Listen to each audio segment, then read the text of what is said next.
অভিষেক বসু এদিন নিজেই সমাজ মাধ্যমে একেনবাবু পুরুলিয়া পাকড়াও সিরিজের স্ক্রিপ্টের ছবি পোস্ট করেন, সঙ্গে লেখেন লোডিং।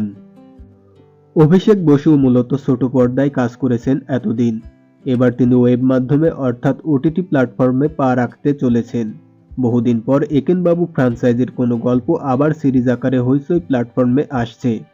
সেখানেই রয়েছেন অভিষেক বসু। কিন্তু কোন চরিত্রে অভিনয় করছেন জানতে চাওয়ায় তিনি বলেন, চরিত্র সত্যিই শেয়ার করা যাবে না, বিশ্বাস করুন। তবে এটুকু বলতে পারি, খুবই মজা পেয়েছি। মানে এটা আমার প্রথম অভিজ্ঞতা, তার উপর জয়দীপদার সঙ্গে কাজ করা। দুর্দান্ত অভিজ্ঞতা, সবটা মিলিয়ে আলাদাই লাগলো। অভিষেকের আরও সংযোজন, ওয়েব মাধ্যমে একজন নবাগত হিসেবে আমাকে যে চরিত্রটা দেওয়া হয়েছিল সেটার জন্য আমি খুবই কৃতজ্ঞ। তার কাছে জানার চেষ্টা করা হয় চরিত্রটা নেতিবাচক না ইতিবাচক, তাতে অভিনেতার সাফ জবাব। গোয়েন্দা সিরিজে যদি সেটা বলে দিই তাহলে তো থ্রিলারটাই নষ্ট হয়ে যাবে। শেষ অবধি তো সবার উপরে সন্দেহ যায়, তাই এখনই কিছু বলা যাবে না।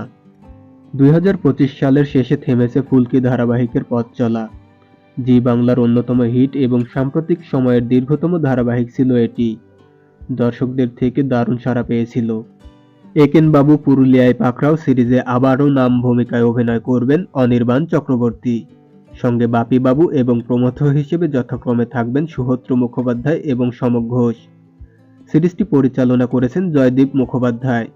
জানা যাচ্ছে গুরুত্বপূর্ণ চরিত্রে থাকছেন শঙ্কর চক্রবর্তী, সুমন্ত মুখোপাধ্যায় ও শাওলী চট্টোপাধ্যায় সহ আরও অনেকে। এবারও চিত্রনাট্যের দায়িত্বে আছেন পদ্মনাভ দাশগুপ্ত। ভিডিওটি ভালো লাগলে লাইক করুন আর এই ধরনের আরও ভিডিও পেতে সাবস্ক্রাইব করুন এসবি বিনোদন আপডেট। ধন্যবাদ।